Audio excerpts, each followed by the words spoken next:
अस्सलाम वालेकुम। तालिब नकवी एडवोकेट अपने सदाए महरूमीन चैनल के साथ आपकी खिदमत में हाजिर है।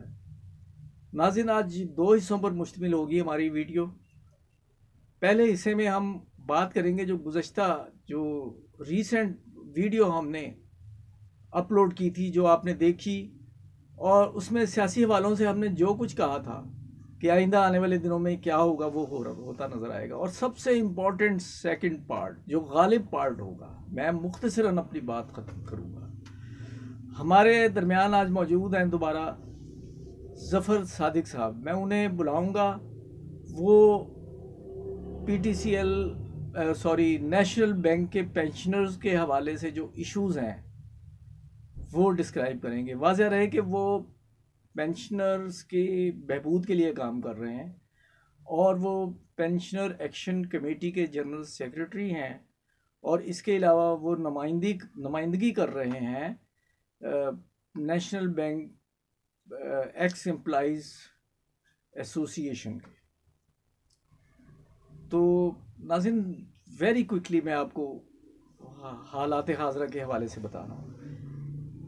मेरा ये अपना कुछ असेसमेंट थी या जो शुनीद थी और जो मरियम नवाज़ के बयानात थे, उसकी रोशनी में ये बात समझ में आ रही है कि इमरान खान अब एस्टेब्लिशमेंट का अच्छा बच्चा नहीं रहा और उन्हें ये शायद आइंदा मजबूर किया जाए। इस बात का इशारा जो है वो मैंने अपनी गुज़श्ता वीडियो जब अपलोड की, उसके बाद जब मैं टीवी देखा और बल्कि यूट्यूब चैनल देखा साबिर शाकिर साहब का, तो वो मेरे मौक़िफ़ की तायीद होती थी।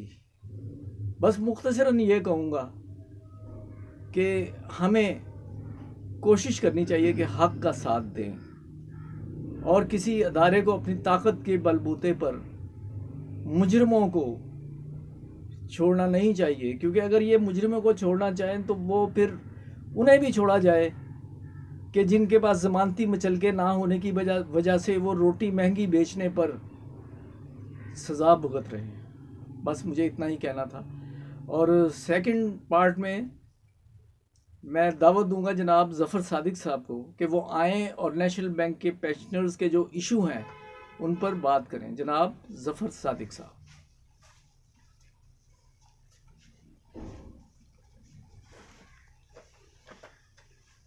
अस्सलाम वालेकुम जनाब सैयद तालिब नकवी साहब, आपका बहुत शुक्रिया कि आप अपने चैनल सदाए महरूमीन में हमें बात करने का मौका देते हैं और जिससे हमारी ये आवाज़ ऊपर तक जाती है। उससे हम मुतमईन होते हैं कि चले आप कम से कम सैयद होते हुए हमारे लिए ये इतना तो कर रहे हैं कि हमारी आवाज़ ऊपर तक पहुंचा रहे हैं। आपका बहुत शुक्रिया। तो ब्रदर, जैसे तारिब भाई आपने कहा कि पेंशनर्स के कुछ इशू हैं, नेशनल बैंक के कुछ नहीं, बहुत सारे इशू हैं। कोर्ट में केस है। इन्होंने जो हमारे साबका सदर थे, जो इस वक्त वफाकी वज़ीर हैं, मियाँ मोहम्मद सोमरो, उन्होंने 1999 में हमारी पेंशन को डिक्रीज़ किया, 70 से 30 पर ले आए। उसके बाद ये मामला चलता रहा। बिलाखिर में कोर्ट का सहारा लेना, हमारे सीनियर जो हैं वो हाई कोर्ट में चले गए। हाई कोर्ट ने 2016 में फ़ैसला दे दिया पेंशनर्स के हक़ में। वो मैनेजमेंट डबल बेंच पे चली गई। 2017 में डबल बेंच में फ़ैसला दे दिया पेंशनर्स के हक़ में। मैनेजमेंट उसी तरह 2017 में सुप्रीम कोर्ट में चली गई। 2017 के चंद दिनों बाद ही सुप्रीम कोर्ट के 3 रुकनी बेंच ने पेंशनर्स के हक़ में फ़ैसला दे दिया और 2017 में ही मैनेजमेंट रिव्यू पिटीशन में चली गई। अब मसला आ गया रिव्यू पिटीशन का कि रिव्यू पिटीशन को आज 40 माह गुजर चुके हैं।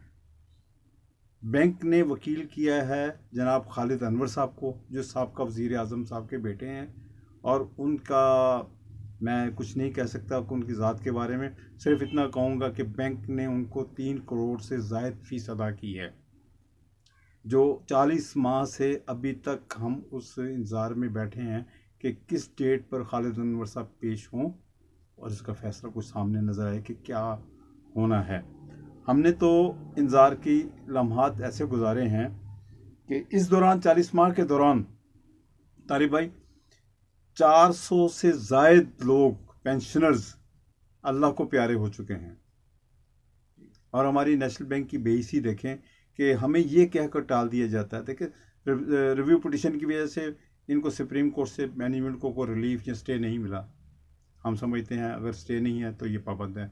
हमें कहते हैं सब जुडिस है जी केस, सब जुडिस का केस है। अच्छा, ये केस दो हैं कोर्ट में, पेंशन का फार्मूले की बहाली जो हो चुकी है, दूसरा है सालाना इंक्रीज बजट में जो पार्लियामेंट देती है। हमारी इंतजामिया इतनी पावरफुल है कि वो पार्लियामेंट के फैसलों को भी नहीं मानती है। 2017 में हमारे साबिक सदर थे सईद अहमद साहब, उन्होंने पार्लियामेंट के वो बजट इंक्रीज का ऐलान कर दिया जब केस अदालत में मौजूद था। ये कहते हैं ना सब जुडिस केस है, अदालत में चल रहा है, इसलिए हम इंक्रीज नहीं दे सकते या हम पेंशन का फैसला नहीं कर सकते। तो 2017 में भी सब जुडिस था केस, उस वक्त उन्होंने इंक्रीज दी। उसके बाद फिर इनको ये ना ये पेंशन की पेमेंट रोक सकते हैं ना ये बजट इंक्रीज रोक सकते हैं।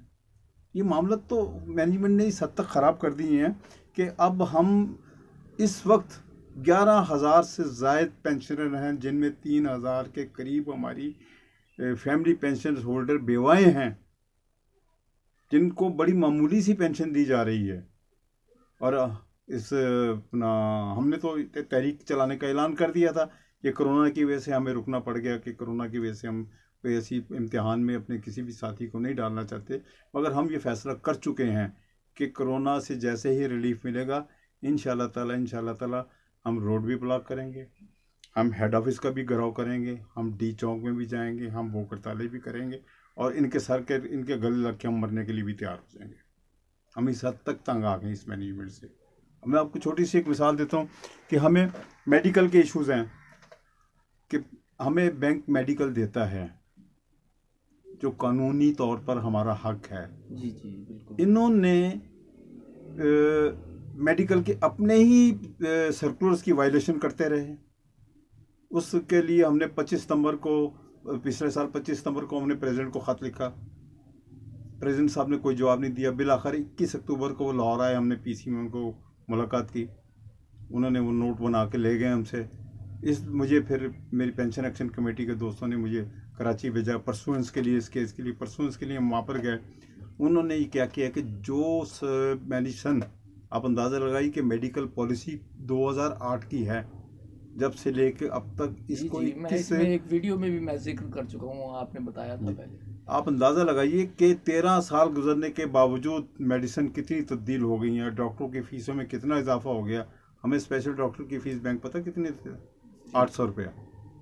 हमारी मेडिकल फैसिलिटीज़ में ये पोजीशन है कि अगर हमारी ये मुलाकात से पहले स्पेशल डॉक्टर जो प्रोफेसर जिसको हम कहते हैं, वो जो कुछ लिख के देता था ना, फॉर एग्जांपल वो स्ट्रिप्स लिख के देता था कि जो इंसुलिन लगाते हैं उनको 30 स्ट्रिपें 60 स्ट्रिपें दे दिया करें, ये काट के 20 कर देते थे। पेन किलर मेडिसिन ऐसी जो हमें अलाउ थी ये काट देते थे। ये यहाँ तक कि कोलेस्ट्रोल की मेडिसिन जो बैंक के अपने सर्कुलर के हवाले से उन मरीजों के लिए थी जिनके बाईपास या स्टंट डले होते थे, उनके लिए ज़रूरी थी, ये वो भी काट देते थे। 5 नवंबर 2020 को जब मैं इसकी परसों के लिए हेड ऑफिस गया हूँ, सदर साहब से मुलाकात हुई, सदर साहब से दीगर वेलफेयर के ऑफिसर से मुलाकात हुई, डॉक्टर चीफ मेडिकल ऑफिसर से मुलाकात हुई। इसमें मैंने तय किया जी कि हम नई मेडिकल पॉलिसी जो है ना विद इन फ्यू डेज ऐलान कर देंगे। 5 नवंबर से लेके आज तक इस बात को भी 4 महीने हो गए, कोई फैसला अभी तक सामने नहीं आया। हमसे वादा किया सदर साहब ने कि जनाब फीस हम 2000 रुपये कर रहे हैं, हम मल्टीविटामिन मेडिसिन उन लोगों के लिए अलाउ कर रहे हैं जो हार्ट पेशेंट हैं और शुगर पेशेंट हैं, हम काले मोतिये के अद्वियात भी देंगे जो उसको प्रोलॉन्ग इलनेस मिलेंगे, वो भी अभी तक फैसला नहीं हुआ है। हम इनकी किस किस बात पे एतबार करें? सदर साहब ने इतने वादे किए हैं। सदर साहब ने एक वादा किया था 21 जनवरी 2020 को, जब उन्होंने हमें ख़ुद बुलाया था पेंशन के ऊपर डिस्कस करने के लिए। पेंशन के ऊपर डिस्कस करते करते उन्होंने कहा जी कि हम ये कमेटी में ले जा रहे हैं बात को। तो मैंने कहा सदर साहब ये सब झूठ बोल रहे हैं आप, ये उनको मुंह पे कह दिया था मैंने, सदर साहब आप झूठ बोल रहे हैं। आप तो केस को, और आपके जो बोर्ड ऑफ डायरेक्टर के चेयरमैन हैं या जुबैर समरो साहब, वो तो सब जुडिस कह के इस केस को टालते जा रहे हैं। अब आपने हमारे साथ क्या करना है? आप तो पेंशन, आप तो बजट इंक्रीज भी नहीं दे रहे। 2017 में केस का अदालत में मौजूद होना सब जुडिस है ना। तो सईद अहमद जो साहब का सदर थे बैंक के, उन्होंने पेमेंट कर दी, 1 साल की बजट इंक्रीज दे दी। फिर 18 और 19 की जवाब ही नहीं बनता कि ये बजट इंक्रीज को रोकें। ये पार्लियामेंट के फैसले को नहीं मानते हैं। हम अब इस दौरान हमने एक फैसला किया है कि मैं थोड़ा सा कुछ लिख कर लाया था, लिख कर नहीं, मैं वो लेटर की लेकर आए जो हमने इस कोरोना की वजह से इसको एक्टिविटीज़ को महदूद रख लिया कि हम सिर्फ लेटरबाजी सोशल मीडिया के ज़रिए, इलेक्ट्रॉनिक मीडिया के ज़रिए, ये जैसे हमारे तालिब भाई हैं, ये यूट्यूब चैनल, इसके ज़रिए हम अपनी आवाज़ को बुलंद करते रहेंगे। जब कोरोना का रिलीफ मिलेगा उसके बाद फिर सड़कों पर आएंगे, फिर मैनेजमेंट को भी पता चल जाएगा, जब उनका घेराव करेंगे, जब उनके रीजनल हेडक्वार्टर्स पर जाकर हम घेराव करेंगे, वहाँ बैठकर भूख हड़ताल करेंगे, फिर इनको एहसास हो जाएगा। अब अंदाज़ा लगे, सदर साहब को ख़त लिखा हुआ है हमने, उसमें हमने ये लिखा कि जनाब आपने इतने वादे किए हैं, आपने 21 जनवरी से का वादा किया, 14 माह गुजर गए, आपने कोई इसके ऊपर अमल नहीं किया। आपने 5 नवंबर को वादा किया, उसके ऊपर भी कोई अमल नहीं हुआ। हम आपको मुलाकात करके मज़ीद जज्बात से आगाह करना चाहते हैं सदर साहब, मगर सदर साहब ये हैं कि वो इस तरफ तवज्जो ही नहीं दे रहे। अब दूसरी बात है, हमने अब वज़ीर आज़म साहब को भी ख़त लिख दिया है 31 मार्च को, इसमें हमने पूरी तफसील लिख दी है सदर साहब को और सदर के बारे में, और ये लिख दिया है कि आपकी काबीना में बैठे हुए जो मियाँ मोहम्मद समरू साहब हैं, उन्होंने ये फ़ैसला किया था, और उनके अजीज़ इस वक्त बोर्ड के चेयरमैन हैं मियाँ ज़ुबैर समरू साहब, जो बात करने के लिए तैयार ही नहीं, ख़त का जवाब भी नहीं देते, ना बात करने के लिए तैयार है, ना मुलाकात करते हैं।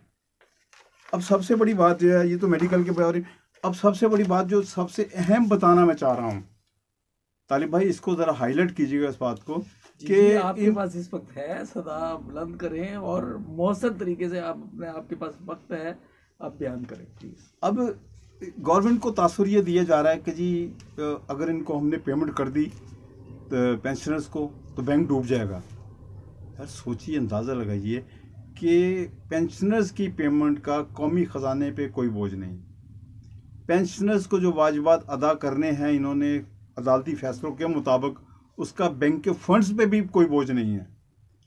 दौरान सर्विस जो लोग पेंशनर्स हैं उनकी दौरान सर्विस और जो हाजिर सर्विस इस वक्त हैं उनकी तनख्वाहों से पेंशन के नाम पर कटौती होती थी।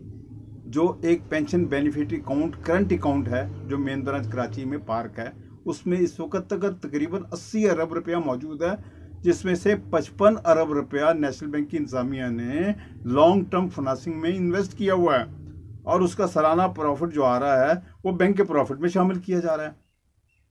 हमारा तो इम्पैक्ट इतना बनता ही नहीं है, हमें तो ये 2-3 साल का प्रॉफिट जो हमारा है वो दे दे, हमारा इम्पैक्ट पूरा हो जाता है। इस वक्त सिर्फ 2 चीज़ें हैं, आप हमारी आवाज़ ये जो पहुंचा रहे हैं, सिर्फ ये बता दीजिए मेरे हुकूमत को कि जनाब नेशनल बैंक के पेंशनर को पेमेंट जो होनी है उससे हुकूमत के ख़जाने पर कोई बोझ नहीं, बैंक के फंड्स पर कोई बोझ नहीं। और दूसरी बात ये है कि मेडिकल का वादा करके सदर साहब पूरा नहीं कर रहे।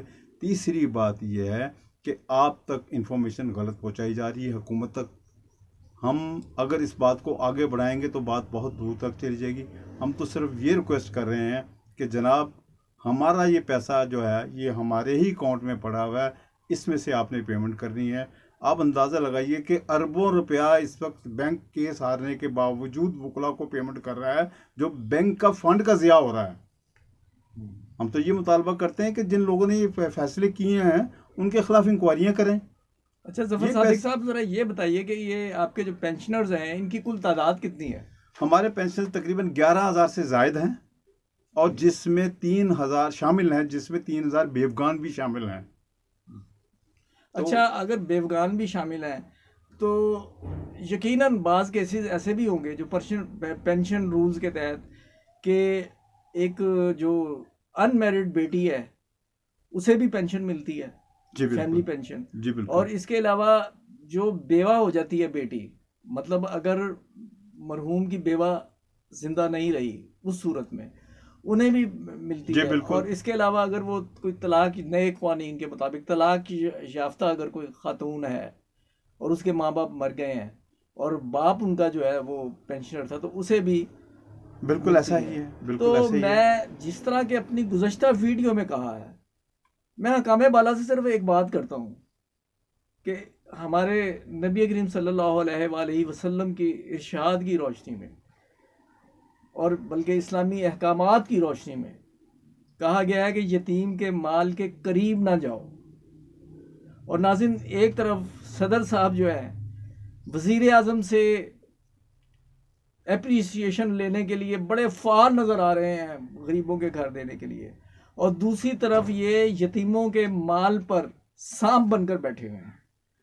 हुकूमत को तवज्जो देनी होगी इस मामले में। मैं आपकी बात की कतई कलामी की माफ़ी चाहता हूँ। अगर इस इशू पे अगर आप मेरे साथ बात करेंगे तो एक स्पेशल प्रोग्राम रखें।